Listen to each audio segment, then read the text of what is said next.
di Washington DC yang berlangsung pada hari Sabtu waktu setempat akan menjadi demonstrasi terbesar sepanjang rangkaian selama 2 minggu ini. Dan saudara, untuk mengetahui laporan langsungnya, kita sudah bergabung dengan reporter VOA Virginia Gunawan yang kini berada di Washington DC, Amerika Serikat.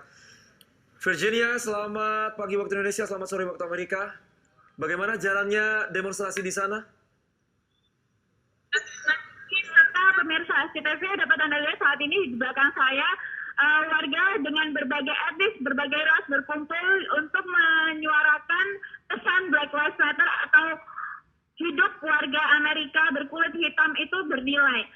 Protes yang berjalan sejak tadi siang ini masih berjalan sangat damai dan itulah harapan dari sebagian besar warga yang ada di sini, dan mereka semua menggalungkan Black Lives Matter dan meminta atau mencari keadilan bagi George Floyd dan korban-korban warga Amerika yang terbunuh akibat kekerasan yang dilakukan polisi. Saat ini saya sedang berdiri di area yang sebelumnya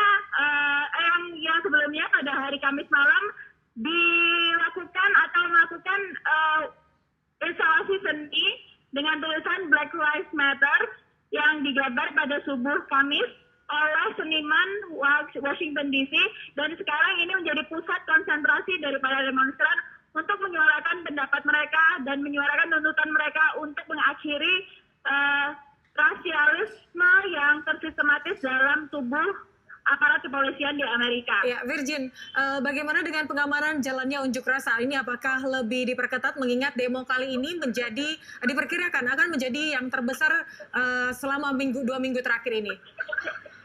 Sepanjang pantauan kami sejak tadi siang hingga menjelang petang saat ini, kami belum melihat adanya kekuatan keamanan, aparat keamanan yang berlebihan.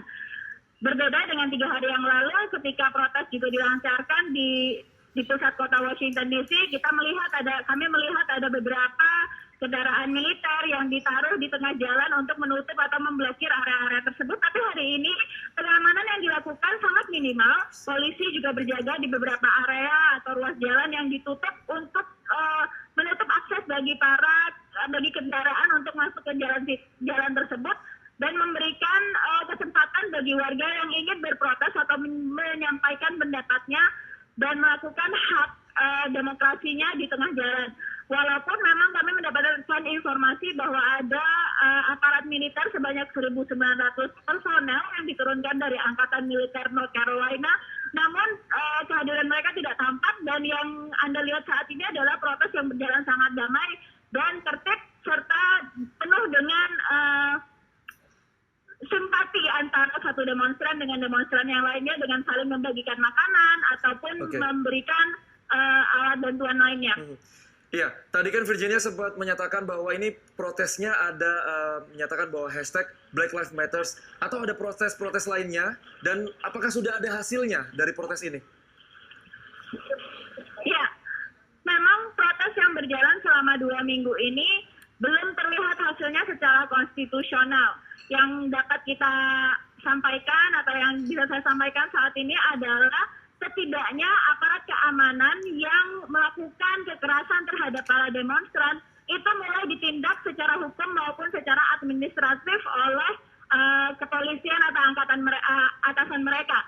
Misalnya di Atlanta, di Georgia, para polisi yang melakukan kekerasan terhadap para demonstran dikenai atau diberi dakwaan karena melakukan kekerasan berlebihan kepada para demonstran.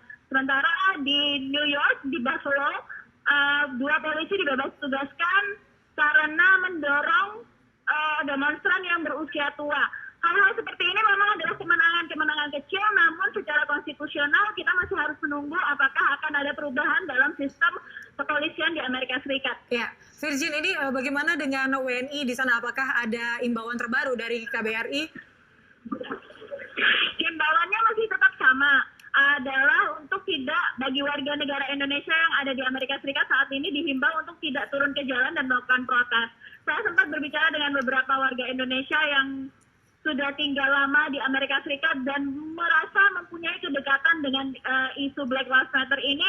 Yang mereka lakukan adalah melakukan ikut atau ikut serta dalam protes-protes yang tidak ada di Washington DC karena pengamanan di sini tentu lebih ketat dibandingkan di daerah lain, atau mengikuti kelas-kelas online di mana mereka bisa melakukan pembelajaran tentang rasialisme yang ada di Amerika Serikat. Baik, terima kasih Virginia Gunawan melaporkan langsung dari Washington DC, Amerika Serikat. Selamat kembali bertugas, tetap berhati-hati. Terima kasih.